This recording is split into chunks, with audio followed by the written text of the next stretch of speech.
Nagpaplano ka po bang kumuha ng Master Plumber Licensure Examination? Then, ito ay para sa'yo. Welcome po sa ating bagong Master Plumber Review and Refresher series.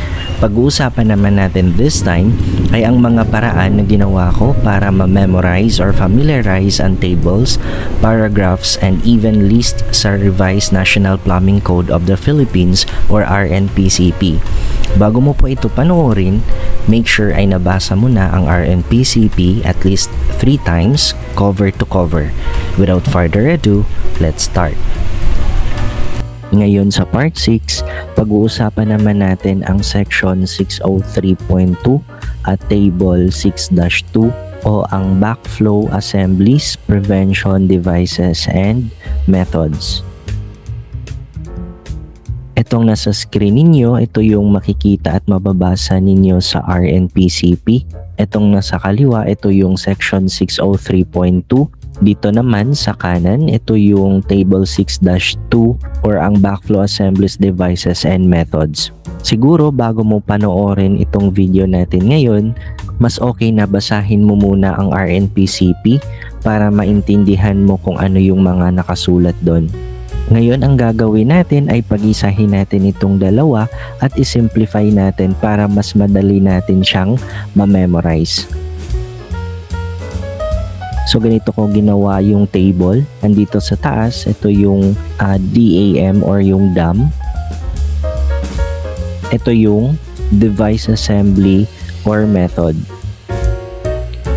Yung nandito naman sa taas, itong PLHCHH.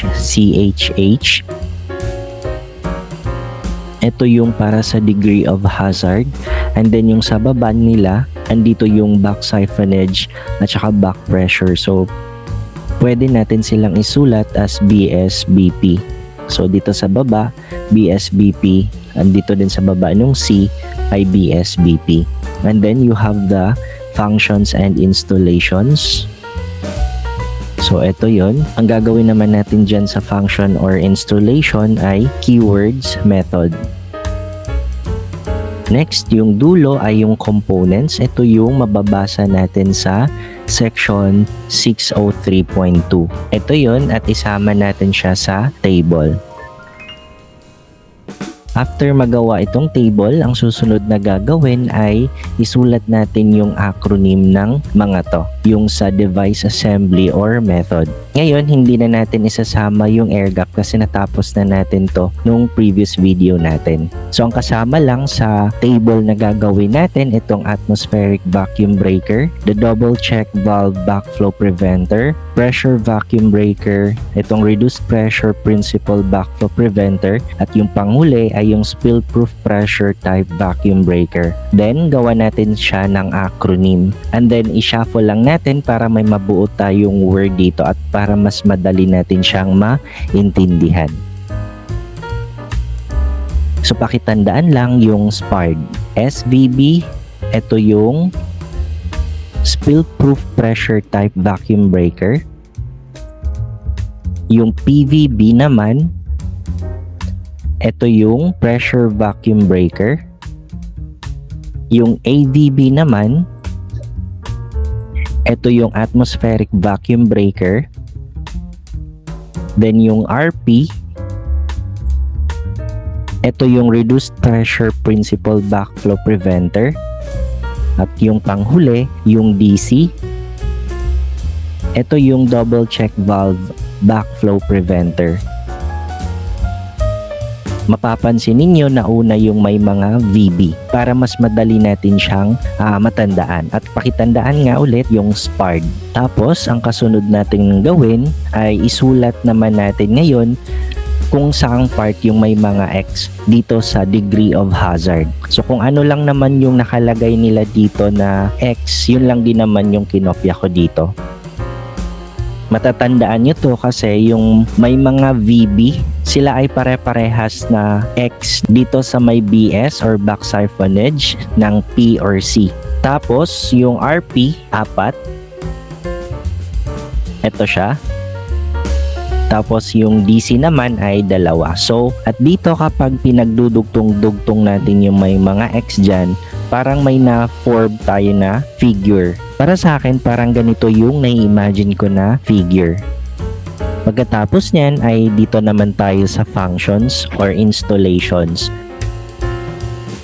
So mapapansin natin yung may mga VB, sila yung may mga upright position. Again po, pakibasa lang po ito, yung function installation sa RNPCP para maintindihan mo yung mga pinaglalagay kong keywords. So ginawa ko, sila yung inuna kong isulat. So upright position or upright para mas maiksing isulat.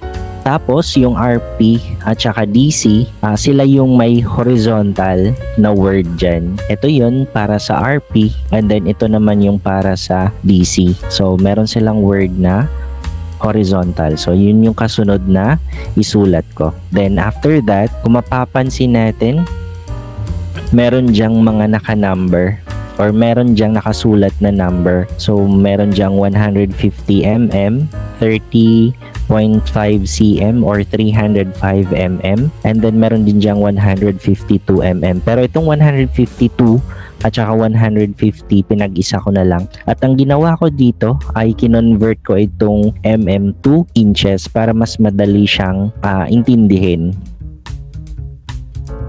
So yung SVB at AVB, sila yung merong 6 inches. So ito yung 150 at saka 152 mm. Then kasunod nun yung tatlong nahuhuli, sila yung merong 30.5 cm or 305 mm, or pag kinonvert natin ay equal to 12 inches. So di ba mas madali siyang intindihin kapag naka-English system? Kasi the more na marami yung numbers na kakabisaduhin mo, the more na mahirap siyang i-memorize. Then after that, mayroon pang mga word or keywords na kailangan nating ilagay. So nandyan yung may discharge water at saka yung does not discharge water. So si PVB at saka si RP, sila yung may discharge water, and then si DC ay not discharge water. At ito yung mga keywords na tandaan ninyo para sa functions or installations. CSVB ay wala siya dito sa section 603.2. Dito, blanco siya. So ang kasunod ay si PVB. So si PVB consists of a loaded air inlet valve, an internally loaded check valve, 2 properly located test cocks, and 2 isolation gate valves. So ang ginawa ko dyan ay nilagyan ko lang siya ng numbers kung ilan yung mga nabanggit na component. Ganito ko sinulat yung para sa PVB. Inuna ko yung 2 test cocks, 2 isolation gate valves, 1 loaded air inlet valve, at saka 1 internal loaded check valve. Kasi mamaya meron tayong diyang kakabisaduhin para mas madali nating maalala kung kaninong components yung mga binabanggit. Next, kay AVB naman. Kay AVB, ito yun, consist of a body, a checking member, and an atmospheric opening. So, tagi-isa lang, no? Kaya kapag sinulat mo siya, ganito, 1 body, 1 checking member, 1 atmospheric opening. Next kay RP naman, si RP consists of 2 independently acting internally loaded check valves, a differential pressure relief valve, 4 properly located test cocks, and 2 isolation gate valves. So ganito ko naman siya sinulat. So, inuna ko yung 1 differential pressure relief valve, 2 independently internally loaded check valves, 2 isolation gate valves, and then 4 test cocks. Then last, for DC. DC consists of 2 independently acting internally or externally loaded check valves, 4 properly located test cocks with connectors, and 2 isolation gate valves. So, ganito ko naman siya sinulat. 2 independently internally externally loaded check valves, 2 isolation gate valves, at saka 4 test cocks with connectors. So kung mapapansin nyo dito, yung mga numbers, yung numbers na yan, actually yun yung tatandaan natin. 2211, 111, 1224, 224. Actually, hindi ko na memorize talaga kung ano yung mga components na meron dito sa mga devices, assembly, or methods na to. Way back nung board exam namin, lumabas itong DC.